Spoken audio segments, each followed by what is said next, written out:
प्यारे देशवासियों, नमस्कार। अब आप चुनाव जीवी प्रधानमंत्री महोदय और चुनाव जीवी पार्टी बीजेपी चुनाव जीवी पार्टी है। आप इनके कारनामे देखिए। पिछले 10 दिन के अंदर 3 फुल फ्लैज्ड मीटिंग हुई हैं, जिनमें इनके राष्ट्रीय जो अधिकारी हैं वो भी और स्टेटों के भी। तीसरी मीटिंग आज चल रही है, दिन भर की इनके मुख्यालय में तीसरी मीटिंग। और उसमें बार बार यही आ रहा है कि 5 राज्यों में जो चुनाव हो रहे हैं उनकी पूरी रणनीति बना रहे हैं। इनको पूरे पदाधिकारियों को, सेंट्रल के भी और स्टेटों के भी, इनको समय है पूरे दिन का बर्बाद करने के लिए चुनाव की रणनीति पर। लेकिन इनके पास 2 मिनट का समय नहीं है। 750 से ज़्यादा किसान शहीद हो गए, उनको शहीदों के लिए 2 शब्द कहने का इनके पास समय नहीं है। और लखीमपुर खीरी में जो अत्याचार हुआ है उनके लिए 2 शब्द कहने का ना प्रधानमंत्री महोदय के पास समय है और ना ही किसी इनके और दूसरे नेता को, उनके लिए समय नहीं है। और मतलब ओछी राजनीति करने के लिए इनके पास सारा समय है। अब चुनाव जीवी 5 राज्यों के चुनाव इनके लिए ज़रूरी हैं। ये चुनाव जीत करके कर क्या रहे हैं उसको नहीं देख रहे हैं। करोगे क्या जीत करके? पहली बात तो आपको जीतने नहीं देगा आपको, और गलती से कहीं तुक्का लग भी गया तो आप करेंगे क्या? आपको करना तो कुछ है ही नहीं। तो ये बहुत ही दुख की बात है। मतलब कितनी गैर जिम्मेदार पार्टी है ये, कितनी गैर जिम्मेदार इनके नेता हैं। मैक्सिमम ज़्यादा से ज़्यादा नेता इनके निकम्मे टाइप के हैं, गैर जिम्मेदार हैं, जिनको कोई ना संविधान से लेना देना है, ना देश से लेना देना है, ना देशवासियों से लेना देना है, ना ही देश के कानून से कुछ लेना देना है। इनके तानाशाही के कानून खुद के बनाए हुए हैं, अपने कानून लागू कर रहे हैं। ये जो आरएसएस का उधर से जो आदेश मिल गया, जो एजेंडा वहाँ से मिल गया, ये उसी को लागू कर रहे हैं, उसी को लागू कर रहे हैं। देश का कानून, देश की किताब, इनके लिए संविधान कोई मायने नहीं रखता। वो सब अलमारी में बंद कर दिए हैं। अब इनके पास देखिए इतना समय है, देश में जगह जगह भूखमरी मर रही है, उसके लिए समय नहीं है। जम्मू कश्मीर में क्या हालत हो रही है, कितने अभी करीब 10-12 दिन से बहुत हालात ख़राब चल रहे हैं, उसके बारे में समय नहीं प्रधानमंत्री महोदय के पास। एक शब्द बोलने के लिए भी समय नहीं है। किसानों के लिए नहीं है, किसानों में जो शहीद हो गए उनके लिए नहीं है, और जो भूखमरी फैली हुई है उसके लिए नहीं है। एक शब्द नहीं बोलने के लिए इनके पास है। यानी देश में जो अत्याचार हो रहे हैं उनके लिए प्रधानमंत्री महोदय के पास एक शब्द भी नहीं है। लेकिन अपनी अच्छी हरकत को आगे बढ़ाने के लिए सारा समय इन्हीं का है, सारा समय इन्हीं का है। अब आज दिन भर इनका मंथन चल रहा है कि क्या क्या धांधलेबाजी करें, क्योंकि सीधे साधे रास्ते से तो ये चुनाव जीत नहीं सकते।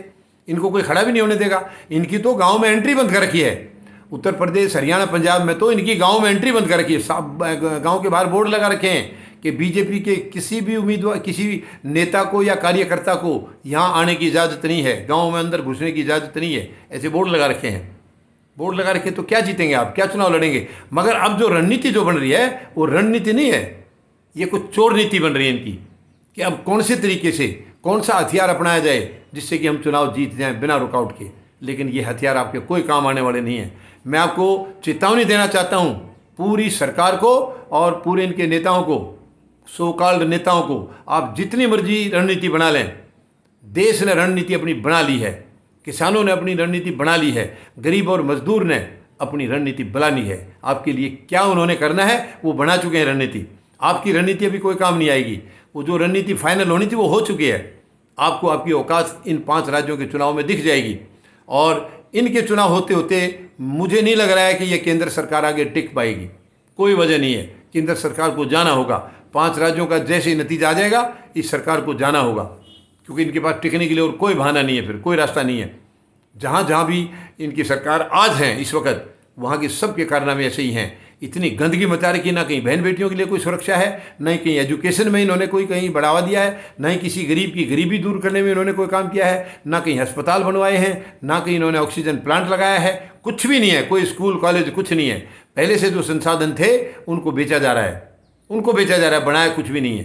तो ये बहुत ही गंदी हरकत है। और अभी दूसरों को ये ब्लेम करते हैं, किसानों को, उनको आंदोलन जीवी बोलते हैं। प्रधानमंत्री महोदय, अब तो आपको यकीन हो गया होगा कि आप चुनाव जीवी हैं, आपकी पार्टी बीजेपी चुनाव जीवी है।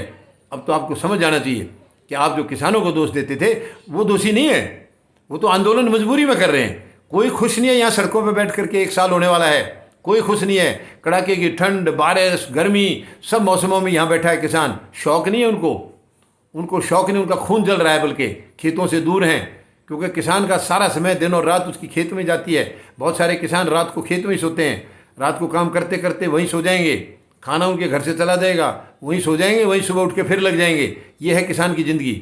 और आज आपने उस किसान को करीब साल भर हो गया सड़कों पर बिठा रखा है। डूब मरने की बात है। किसी भी सरकार के लिए इससे ज़्यादा शर्मनाक बात और कुछ हो नहीं सकती है।